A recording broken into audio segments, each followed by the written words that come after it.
Hey, welcome back to Evil's Comics. I'm Evil Mike, and I'm glad you're here with me because I got a review for you from Image Comics. This is Kaya, issue number 1. It is written by art and design by Wes Craig. He pretty much did the whole thing. Then we got colors by Jason Wordie and letters by AndWorld Design. It's a pretty basic story. I got to check out the preview on this comic. I don't remember where. I think it might have been in the back of another Image comic, something like that. But basically, Kaya is about Kaya, which is the girl, and then her brother Jin. The story is being told by the brother Jin, and it just basically starts off. It's set in like a desert setting, kind of like a wasteland. As far as we know, it's not Earth. It's all fantasy. It does tell us that they are from, and I'm gonna try and say this right, but Kahaka is where they're from. And recently, we find out later on, but the artisans are the reason that Kahaka is not left, and they are the only 2 Kahakas left. But basically, they're on the run, trying to escape and survive at the same time. They have no food. All they basically have is like a ceremonial knife that I think Kaya is carrying, and she's also carrying some ancient scrolls which dictate the whole history of the Kahakahans. But at this point, they got no water, they got no food. Jin, which we find out used to be a prince. He's kind of complaining, he's not like really putting up with the, adding into the whole survival thing, and Kaya's having to take care of him. At this point, they're on their way to a trader's, like, merchant village that's supposed to be there. Sadly, when they get there, they find out it is a wasteland, just like their village or city, or we don't get to see Kahaka. They just kind of talk about it, so we don't know yet. But this merchant village is pretty much dead. As soon as they get there, they see it. But there was a conversation back and forth about like selling the knife versus the scrolls. The boy, he doesn't want to sell the scrolls because it's his whole people's history, and Kaya is more like, hey, we're the last 2 of our people, who's going to remember us anyways, let's sell this stuff because there's gold wrapped in the scrolls. But it doesn't matter anyways because they get to the merchant city and it's dead. And pretty much at this point, Jin has had enough. He's still a prince, and he's acting accordingly. Narrated wise, he does like regret the way he's acting now, but of course he's telling the story way in the future. But eventually right here he hunger takes over and he kind of passes out. We don't know if he's like faking or if he's serious, but he does pass out. And as this happens, we see one of our like main antagonists of the book currently, but it's these lizard rider guys that you see over here on, but they come in and we find out that they are slave traders, that they catch people and they either eat them or they sell them off for money to get food. Jen does mention that she's supposed to be friends with the lizard riders, and she mentions that she's friends with the friendly lizard riders, and these are not the friendly lizard riders. They do hide in a house that, trying to, stay undetected, but of course the lizard riders sniff them out. They grab Jen with like a slave trader lasso type thing. And then after that we get to see kind of the main meat of the story, because they've been hiding it this whole time, but Kaya has a magic arm. It's like robotic with like it's infused with magic or something like that, and she just starts to go into beat ass. They do show you that she's not all powerful, that she does stumble and fall, but for the most part she's pretty much kicking ass the whole time.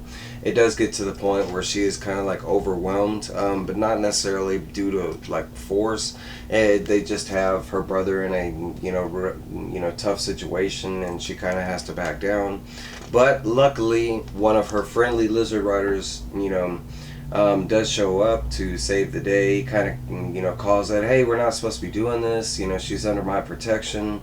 Our queen like forbid us to do this. Why are you doing this? And the other bad lizardmen they start talking to this guy, which is kind of nice. But at the same time, they're like, "Hey, we need to eat and blah blah blah. We're out here. No one's gonna miss these two." And we find out that the friendly lizard guy, which is over here with his blonde hair, which I thought was pretty dope too. That some of the lizard people have hair, but and hairstyles. I like that too.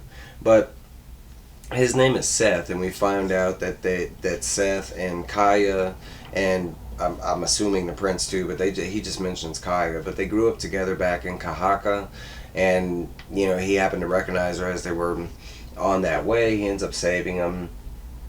These slavers are not too happy. They do give up Jin, but kind of storm away in a mad passion kind of thing, like yeah, we'll get you, kind of thing. And then after that, we get to catch up with Seth and Kaya, and it's kind of pretty much just what I told you, maybe a little more, but not too much more. And at this point, they kind of like sit down. They camp there for the night. One thing I can say is I love the colors in this book. They're absolutely amazing. They complement the art so well. But they camp there for the night, and let me see if I can get it all in the picture.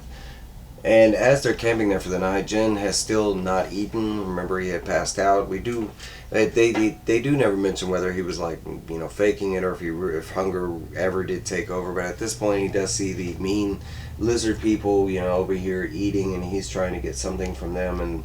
And the slave traders are just like, well, what do we get in return if we give you the food? Real life stuff. The prince goes back to his bags, looking at the scrolls and the knife.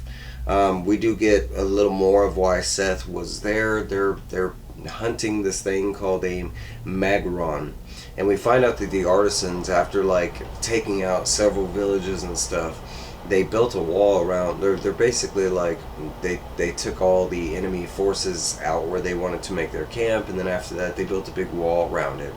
But it ended up like hurting a lot of the other like villages and civilizations that were around it, because we find out that it cut off the water supply on the lizard people's village, and now all the game and wildlife are either dead or dying off or gone. So now they are forced to hunt the biggest of the biggest, going back to the, what was it called, the Magaron. But supposedly the Magaron is supposed to be like the most deadliest, thing that nobody's supposed to hunt. He even mentions that like her father at one point, was even scared to hunt the Magaron. But he just explains that they are hunting the Magaron for not only fame, because no one's ever done it, but for food and money as well. And he starts pleading with Kaya to please come with him now that she has this like magic cybernetic arm or whatever, which he states that she didn't have that before. It's new for him too. And he kind of wants an explanation on how she got it and why she has it, kind of thing. There is a point when it goes back to like what Jin was doing with the other lizard people, because he's kind of been doing it behind like everybody's back with the scroll and the knife. But eventually he does end up giving these scrolls to the lizard traders, and they do give him the food, although they throw it off in the sand, and he goes over there and grovels, and he makes a comment about like how he traded his whole people's history for a dirty piece of food. But in the end, you got to do what you got to do, kind of thing. They do show what the slave traders did with the history that they now received, and basically they used it for kindling for the for their fire, stating that it was about to go out, and while Jen and Kaya had to watch, as their people's history just burns up in the fire. Neither one of them are too happy. But basically, at this point, we do find out that Magron is like, we do find out that Kaya is on the. I had a brain fart there.